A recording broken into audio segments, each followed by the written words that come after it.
show you my... Okay. Tchaikovsky. Look, it is really great honor, pleasure, and privilege to introduce the next masterclass. You know, it's very often that musicians marry musicians, and even in Keshet Eilon, I can say you few couples like Edward Grach, Valentina Vasilenko, two musicians, but one pianist, one violinist. But it's more rare when the two musicians play the same instrument. So it's not always to survive. You know, you need really very special two people. I'm one of them. I'm still surviving because my wife is violinist. And this is another incredible couple, originally from Soviet Union, but now professors at Cleveland Institute of Music from September, and really incredible violinists and friends, Olga and Ilya Kaler.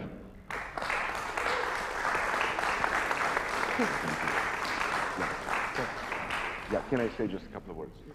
Oh, it's right here. Yes. Yeah, can you hear me? Yeah, okay. It's not such a big space.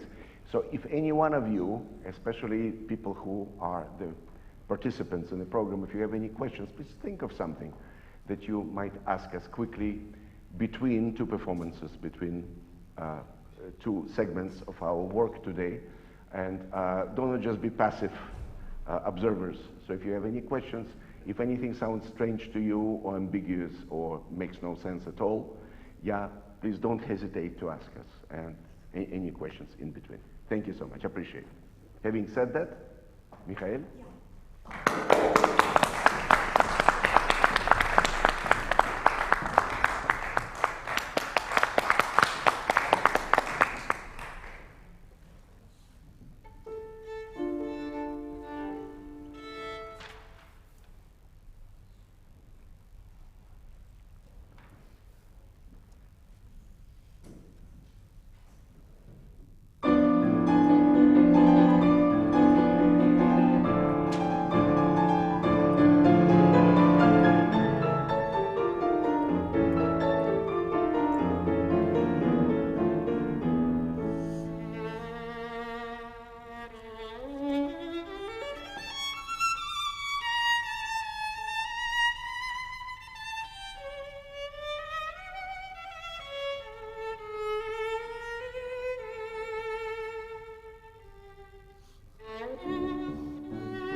the rest at some point, yeah?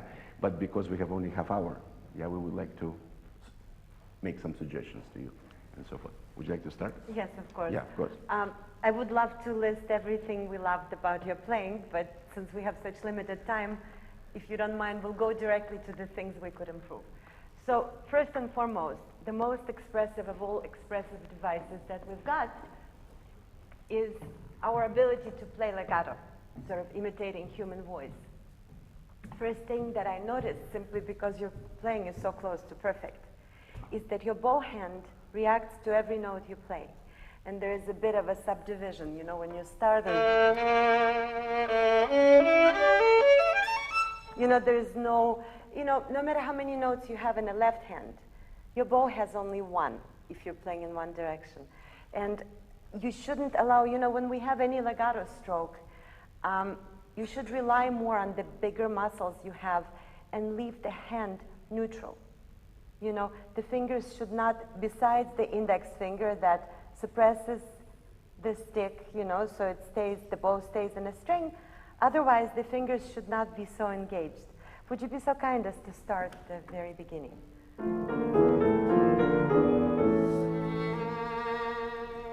Yeah, play into the string a little more, because you're going into the dissonance. It doesn't have to be this loud. I think it's the microphone that picks it up. But, you know, still within whatever dynamics you're playing, B flat is the note that creates dissonance. Don't go away, okay? So try again.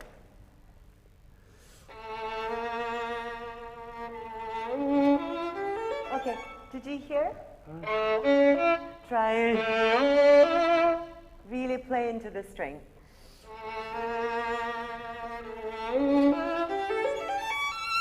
Not yet. So lean on the index finger and just move in one direction without like anything else going on. Yeah. Two notes were great. So can the third I one was interject? separated. Yeah, you have to think of this part of your arm. Yes. Pulling. Move everything at the same Pulling time. and pushing. There you go. Exactly. Now, I'm going to sort of come to this issue from the other direction too. You're beautifully set up. I'm thrilled to see you're not using the shoulder rest. However, not using the shoulder rest has one more advantage, which you aren't really taking. Now, what it does is it leaves violin in flux. It gives you flexibility to change the angle here, as well as its height. Your violin stays in completely fixed position all the time, therefore leaving your bow arm to do all the work crossing the strings. It would be so much easier to do legato if, you know, when you start on G string, you allow the violin to tilt. So you start here.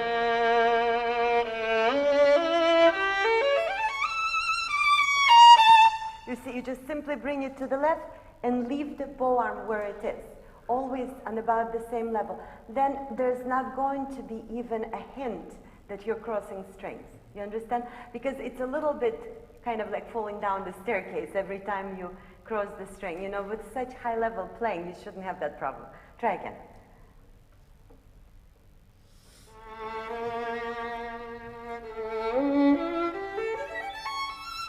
Okay, so I turn your violin and you have to trust me to keep the arm exactly where it was.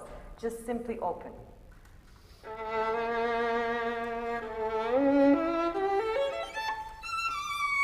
Yeah, you see how low you go? That's right. Keep So the basically arm. what it takes for you is to use your left arm as a lever Yes. to raise the instrument.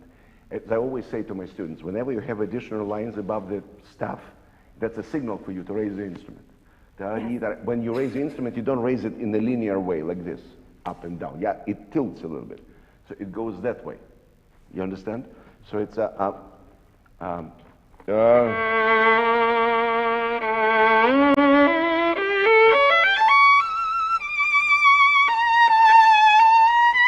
both of your hands collaborate with each other, you see? You move violin that way, and bow moves that way. Yeah. Okay.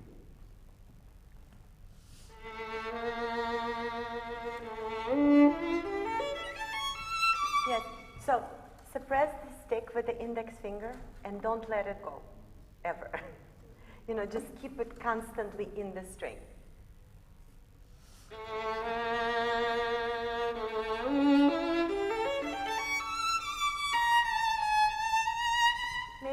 one more thing. When we cross strings, every new string, it wants to reject the bow. So what we do to neutralize that effect is we slow down the bow speed. The bow goes slower, it weighs more. It goes into the string easier, so the bow distribution that you're using isn't efficient enough for that passage. You see, when you start, 3 notes you have on D string. Then you have 2 back-to-back string crossings. That's where you have to slow down. You see, so... And then you can go fast again. Then the bow will sink into the string without much effort on your part. Try.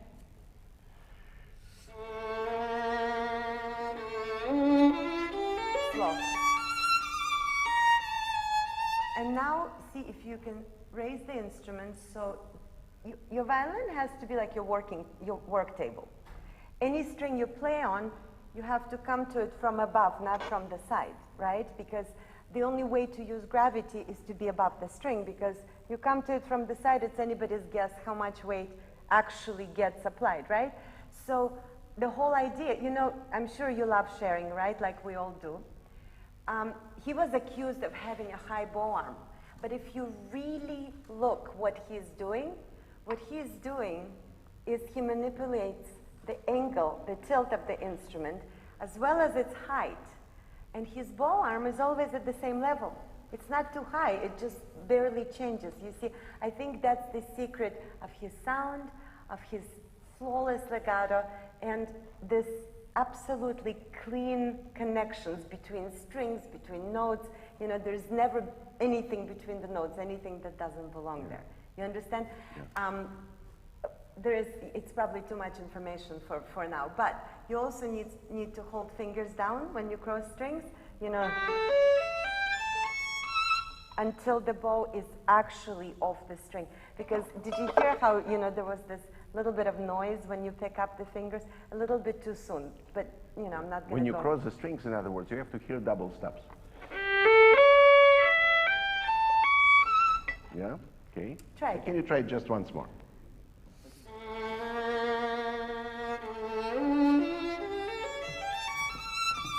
Better. Okay, now try to keep the arm exactly at that level and I'll help you with the instrument. Don't go down. There you go. That's better. See? But you still, I can still see your string crossings. See? So if you think in geometric terms, yeah, you have to draw kind of a semicircle, yeah? Like a exactly. Then you'll eliminate any kind of potential noises or any what they call sound debris. You know? Yeah, it's a, yeah.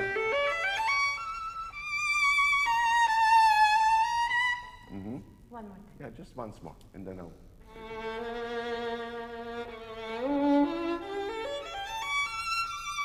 Yeah. So don't micromanage the strings, you understand, right? Leave the entire upper half for the E. Go really slow. Exactly. Now, few considerations for the exposition, for the musical aspect of this, yeah? So this theme, what I loved, by the way, about this introduction, which is not an introduction, it's more like an Eingang, really. Introduction is this. That you did it really in tempo, yeah? Because some people don't know that the whole introduction is faster than the main theme, right? In reality. Now, when you come to main theme, remember about this. So that's the character, Polonaise. which is very interesting. It's a Polonaise in 4, which is very, very unusual, right? So when you start it in a kind of a shy way, it should still have this seed of the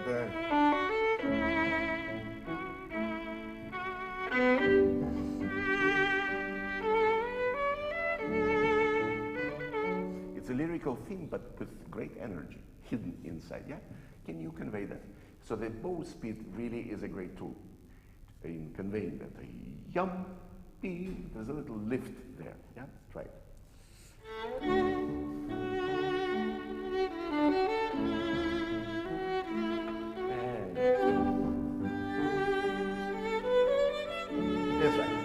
try to avoid this unless this is some kind of a preconception.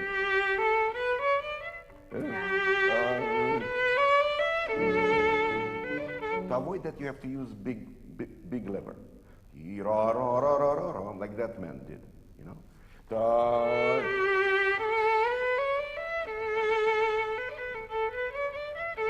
May I add one more thing before we do it again? Remember also that there are strong bars and weak bars. Make sure that they don't all get the same emphasis. You see, when you start, give yourself enough to shed in the next bar. Weak bar. Again, strong bar and weak bar. You know, because otherwise it becomes a little bit, you know, kind of prolonged. Yeah. Try again. Yeah, that must be better. Yeah, try it again.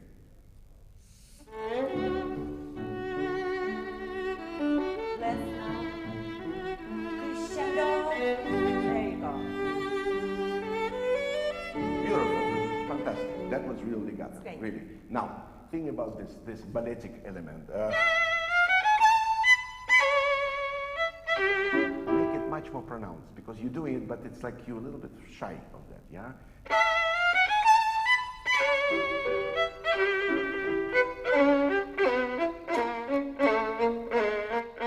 Yeah, so the second note should feel like a clip. The yappari, like a jump And of the delay ground. it for as long as possible. Right. Take as much time between second and third note. Yeah, right.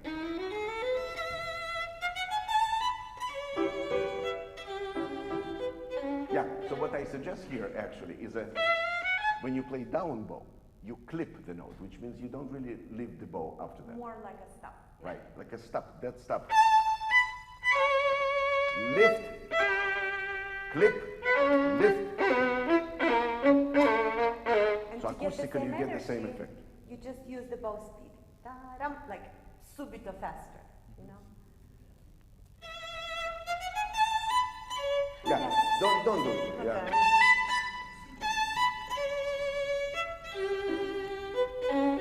Yeah, so you have to stop bow again with the index finger. Index finger is the finger.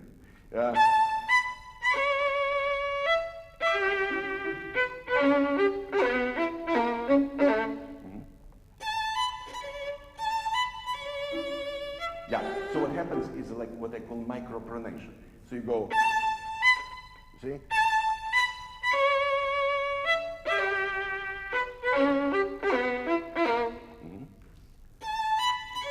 Right?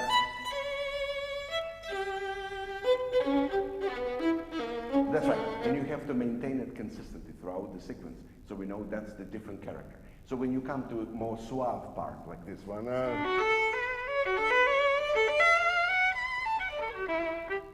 again, there must be bigger contrast between the two types of articulation, yeah? Can you try it from this place?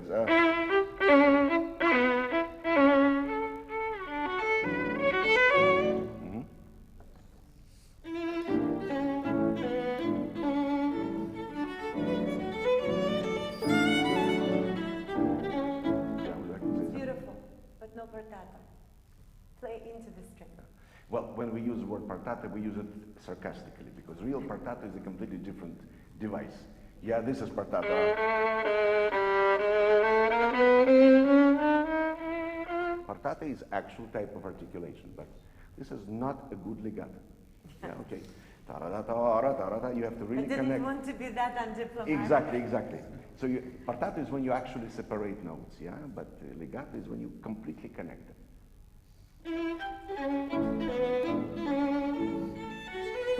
Yeah, and go into the string more. Use a little bit slower bow for 16ths. It will help the shape.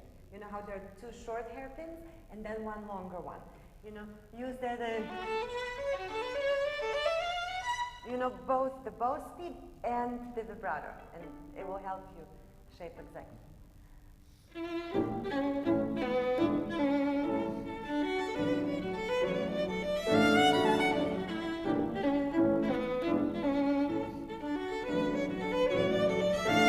Yeah, beautiful, but you can use more bow here.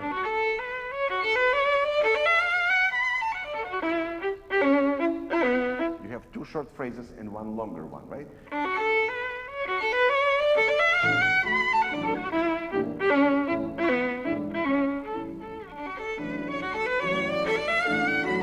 Now, when you come to the next section, again, there's a contrast between two types of articulation, right? This one, kind of a jumpy, and legato.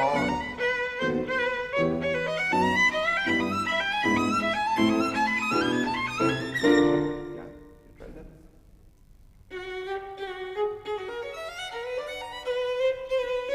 Yeah, Mikhail, it's beautiful, but you look and you sound like you play. I always say that. Always say it to my students, they know. Like you standing in a phone booth, you know, it's a...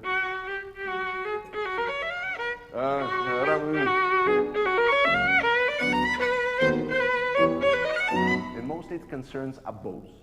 If an up-bow you simply close your arm, then you get very little space to work with. Ta-ram, ta-ri-ram, you have to return. Ti-ram, ta-ri-yam. So use your bow arm more like a wing. Ti-ram, ta-ri-yam, ta-ri-ra-da-da-da. And ta-ra-da-da-da-dam, it's one note for your bow. There's 6 notes, but for your bow, it's only 1. Yeah? Right.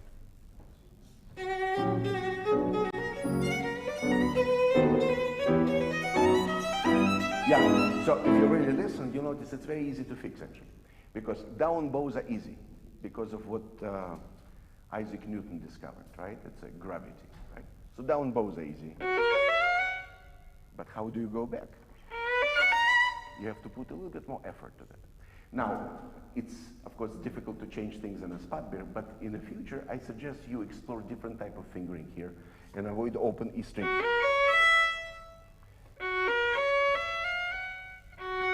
Take the octave as a frame, going.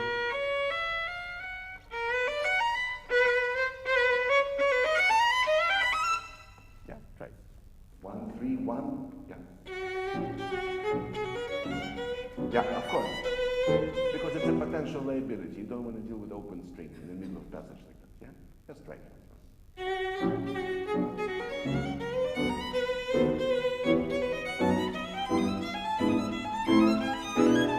Yeah, also. Think of a crescendo towards the end of the passage, then you won't rush. Da-da-da-da.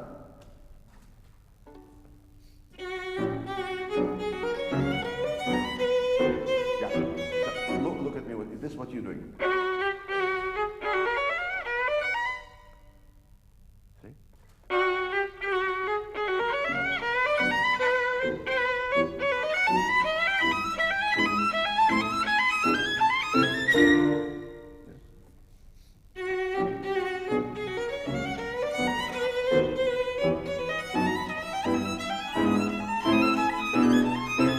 Yeah, so when you think about it, this is very interesting. So actually, our elbow, if you think of elbow as a kind of a pivotal point, it doesn't move in a straight line. It moves in a kind of an ellipsis. So when you go down, it goes down. But it returns not the same path. It goes slightly above. Parallel line. Yeah, like this. Like you have to drive a car, and then you have to make a U-turn to come back. You understand, right? Okay, just one more point I would like to address because we're running out of time soon. You have this. This climactic point. You reach it and it was so beautiful, but then you kind of let it go. Like suddenly you had a change of heart. Yeah? So you go.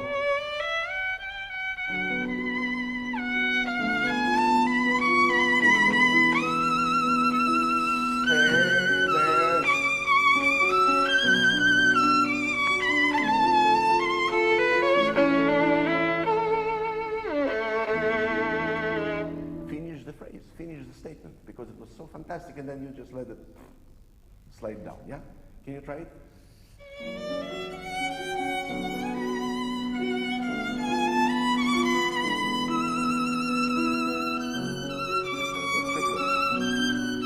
May I suggest something? When you play, lift your arm because you close it and then you can't produce any sound because you're using half of it instead of the whole thing. You know, so when think every up bow, the whole thing goes up. You know, raise the arm, the upper arm. Every up bow You know, is an upbeat to down bow. You know, because otherwise, how do you produce sound if, you know, you're just playing from the elbow down? Try. Yeah, just one more thought quickly, and it will hopefully it will make it easy. I mean, we think in terms of inhaling and exhaling, right? So down bow is exhaling, obvious, right? But in order to exhale, you have to inhale, right? And so that is your up bow. You understand? So when you go,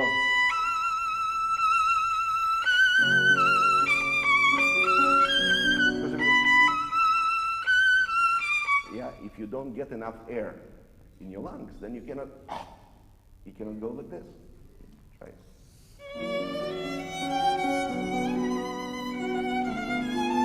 Now, up, go, don't stop. Yeah. Up.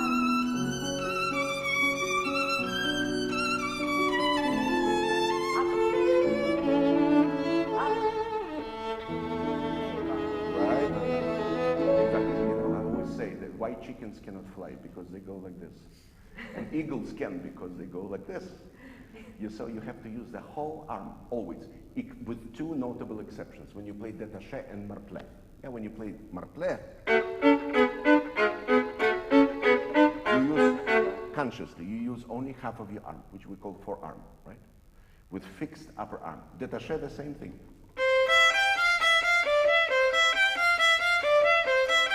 Right? But we rarely really use plain détaché. So for the rest, even short strokes, when you play something like that, arm is always part of it, yet allow string to breathe. Okay? Okay, now it's your turn. We probably can say something. Could we start the second subject for a moment? Yeah, we have only 2 minutes. You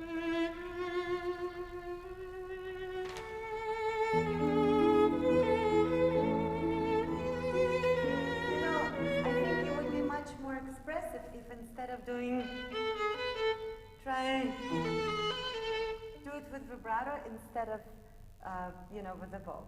Try.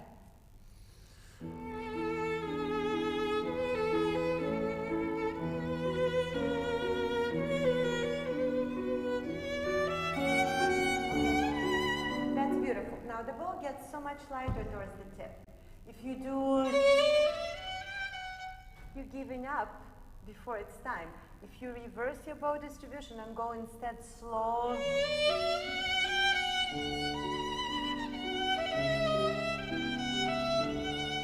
You understand? Your phrase, I'm not changing anything. I think it's beautiful and everything is so well thought out. But because you're running through lower half so quickly, then you have to make do with whatever you have left and it's not responding the way it should. Except, don't fool with triplets. Except. Yes. Because orchestra has Three games. right down, 2, 3.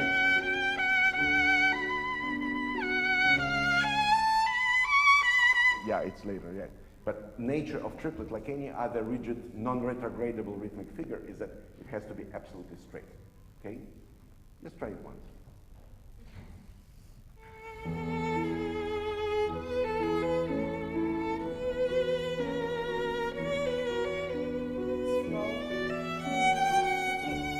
That's too fast. There you go. You see, the great French violinist, Rode, Kreutzer, and Bayeux came up with this concept. Tirer et pousser. Yeah, pull and push. So very few people understand the meaning of that.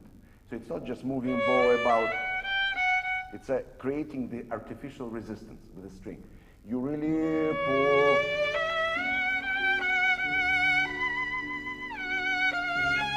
Yeah, it should feel like somebody holds your hand and doesn't let it move, but you insist. And then in order to push, you need your whole arm. Right.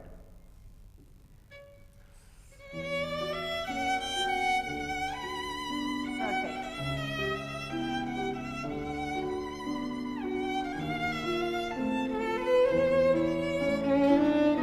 Yeah, I think we should finish at this point. But absolutely beautiful playing. So this is something to think about, and I'm sure you can fix it very easily. Just sing and play open string. It would never occur to you to do. You see, legato. When you want partato, this is something else. You do it because you're conscious of it and because that's your idea. Absolutely beautiful playing. You grew up so much. So proud of you. Fantastic. Really great pleasure to us.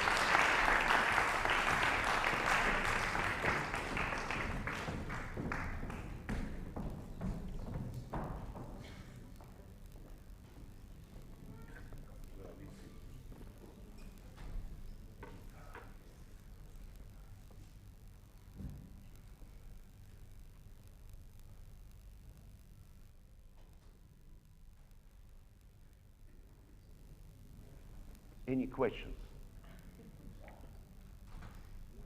Polite questions or provocative questions? Anything?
Okay.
Email address of Ysaÿe, and I cannot claim any kind of authentic knowledge of what was in his mind, right?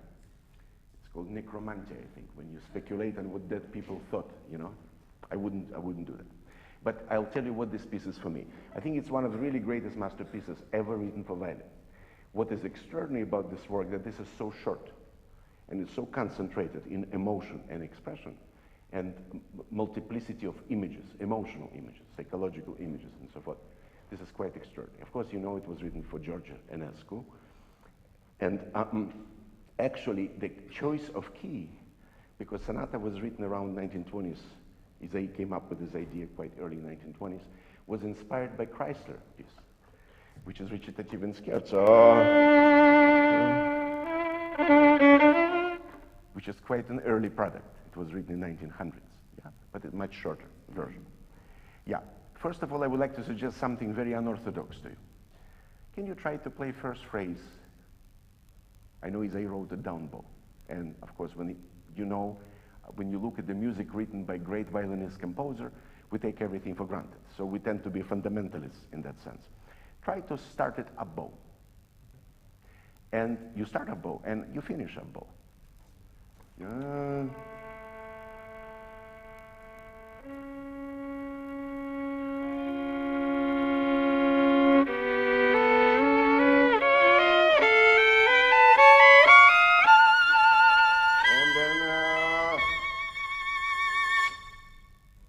Just try it once. See how it works.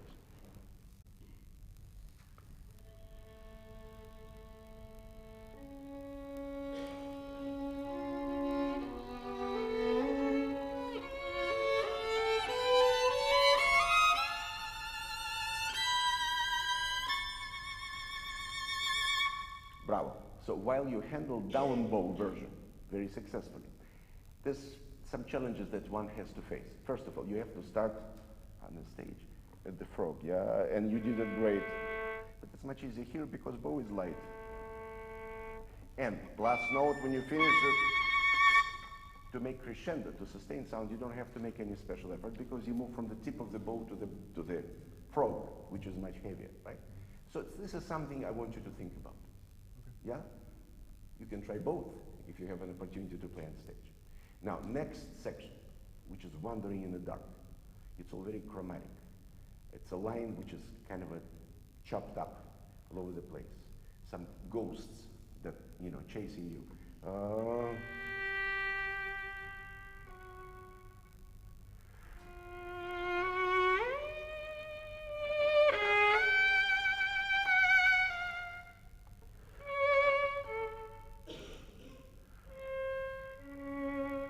Don't try to build one long line out of it. It's like you're having a nightmare, almost, yeah? So silences, I think, in this section are almost more important than the notes themselves. Then suddenly you have this, from this apathetic state, you go into this frenzy, hysterical.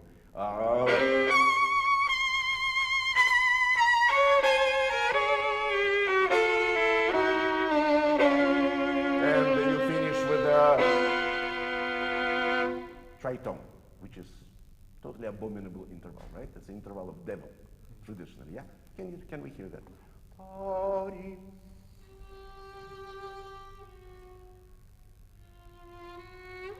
Yeah, can you wait a little bit more between the... Should feel like you don't know what's coming next, you see?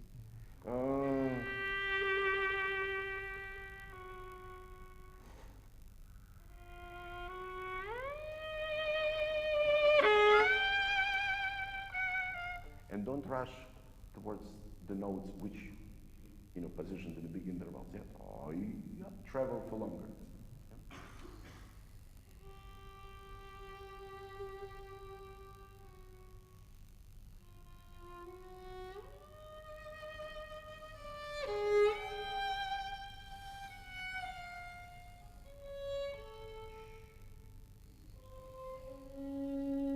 And now, tritone.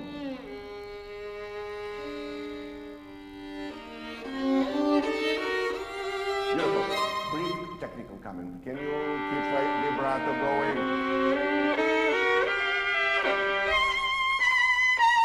Yeah, okay.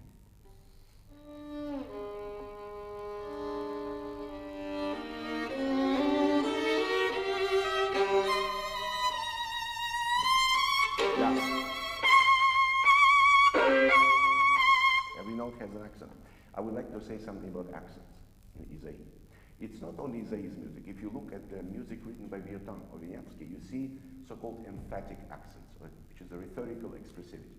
They're not just détaché notes. They're really important. Some of the people here who probably already took lessons with me and my students know that. There are two different ways of communicating with each other, when we speak with each other. There's a casual, colloquial way of communication. Good morning, how are you? Or if you're in a theater, if you're in a classical play, you say, good morning, my friends. How are you doing? So this is a kind of expression. It's an elevated expression, yeah? When every note, every syllable of every word becomes all important. You understand? It's a blown, we don't speak like that on an everyday basis, yeah? But this is what it is. So it's when you go...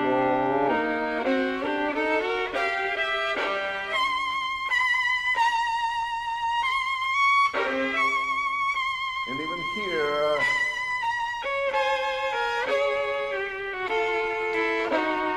and so forth. Every note is an event, Somebody stops you. Yeah? Try it.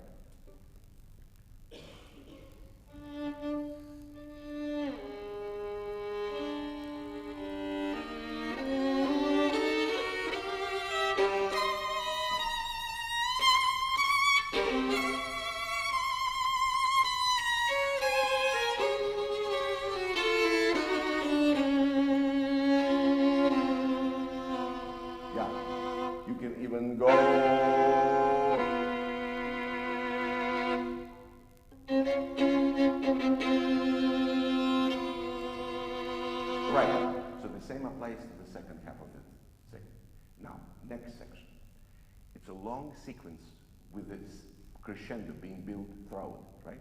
So you have to be very careful. You have to calculate precisely how you build dynamics there. Do not use the whole bow yet.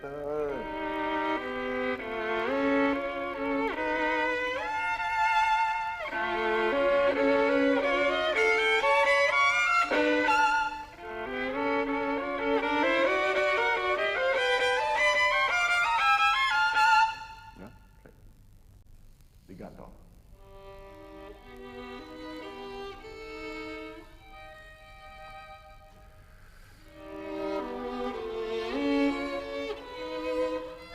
Yeah, do not tamper with the rhythm. Yeah, it's exactly the way.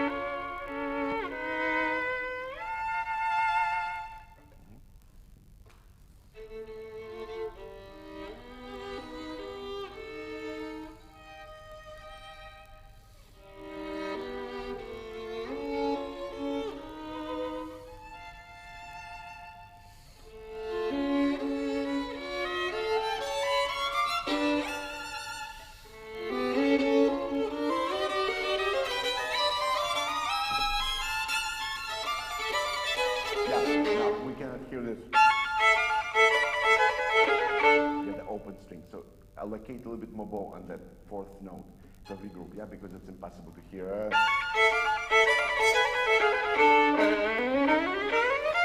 Yeah, try. It should feel like you're accenting.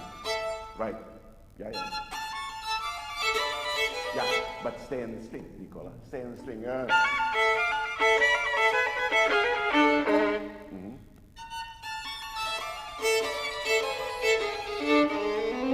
That's right, that's right.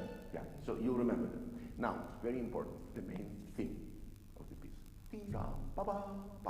Try to play it exactly the way Ysaÿe wrote. I mean, he was known for his promiscuous expressivity, Ysaÿe. I mean, he did all kinds of funny things with the rhythms and so forth. Like, for example,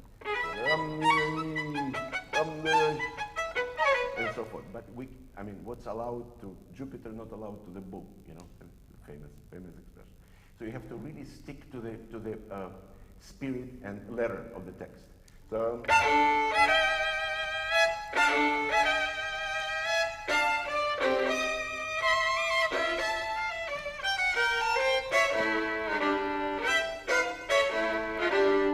I think the way Ysaÿe arranged it rhythmically, it's already adventurous enough. Don't do anything with it, yeah, because it will actually lose some qualities. Yeah, try.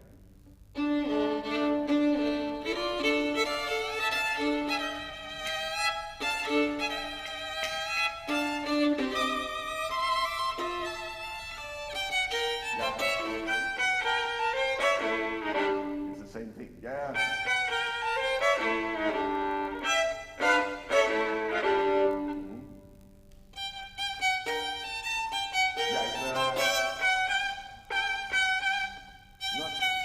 Exactly. You got it.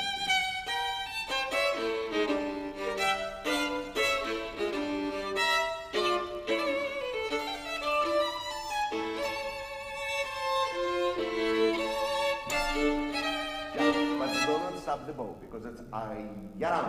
This is what it is. It's not tam, pa-bam. There's no separation.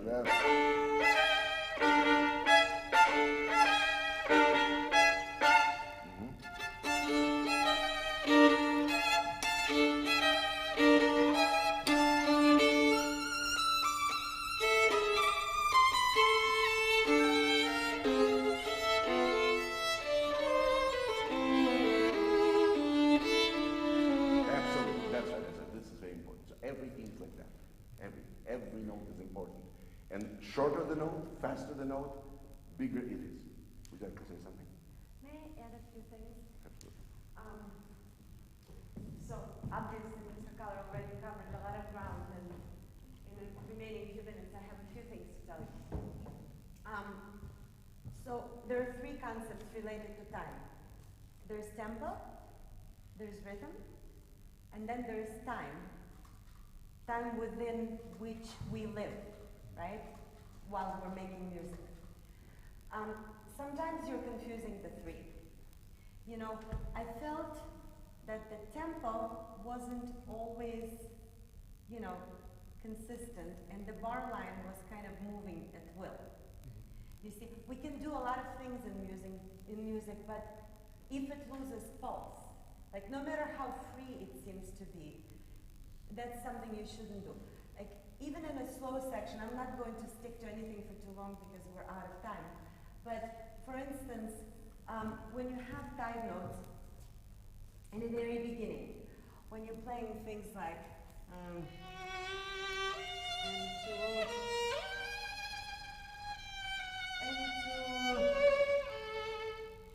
tie usually gets chopped, you know, it gets cut off. Personally, I see no expressive value in cutting down a long note. If anything, make it longer, you know, so it feels more hesitant, which is, it seems to me like that's what you have in mind, but then you get anxious and things get cut. Now, another example I wanted to give you is when you're playing things like,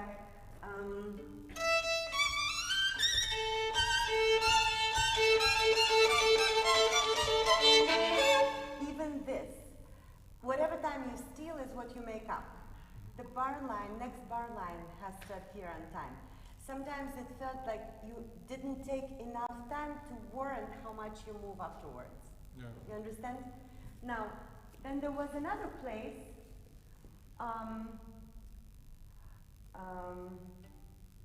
where you get to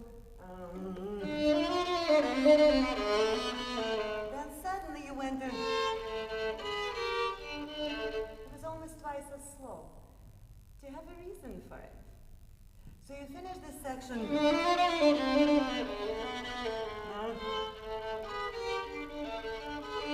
It's a calmer music, of course, but there must be a form of note. You know, and then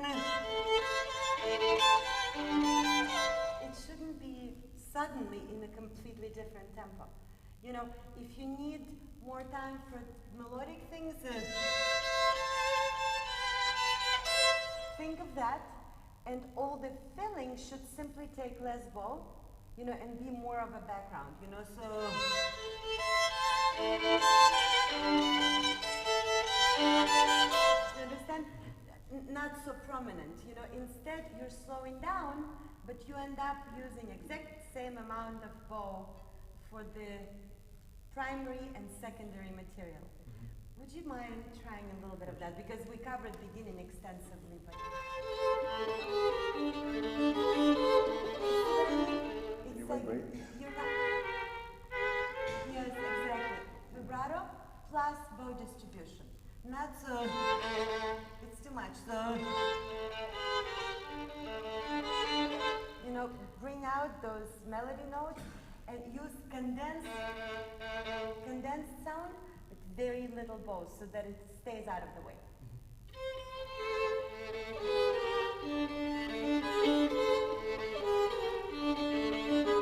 Just one question. Yes? Here. He writes double hairpins, I know. Here. Yeah, Should I but do this is, more bow? it exists on a, no, it's just a little bit. You know, it's just, you know, first of all, you don't need that much more bow to be able to shape a, you know, it's still a secondary material. To me, anything chromatic, anything that spells dissonance is always the more interesting part than more predictable material that might be there. You know, because that's something we hear anyway. You know, you need to bring the attention to your audience, which is something that is unusual. You know, when you have this chromatic material, it needs to sound so urgent as to be unsettling.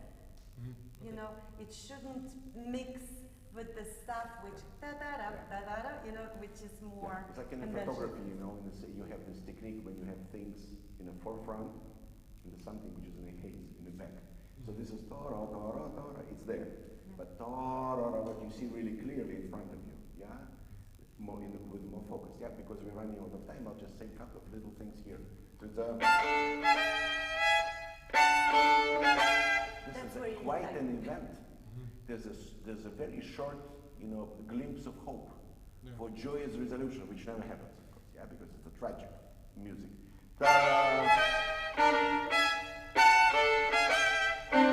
Make it bigger.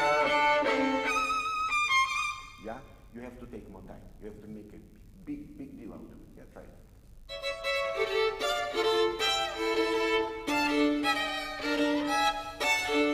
Yeah, slower. Because the C tells us that this is not D major, which we believed. This is where it goes. Yeah. So there's no D major. We thought so, we hoped so, but it never happens. Yeah, try. That's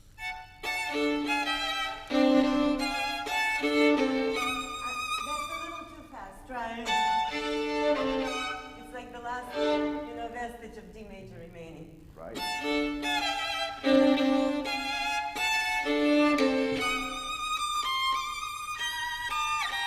Absolutely. Yeah, we have to finish now because it's 6:30, and I'll say my last thing. I just recently discovered something that I would like to share with you and with everybody in the audience that some people don't know, and I didn't know until like a few weeks ago. But apparently in the manuscript, Ysaÿe writes. So there is no. Can you imagine? So apparently there were some sketches that were lost and so forth, and this is how we know the ending of the piece, but it's not what Ysaÿe wrote apparently. again. What do you know? Yeah? Every day you discover new things. Bravo. Beautiful.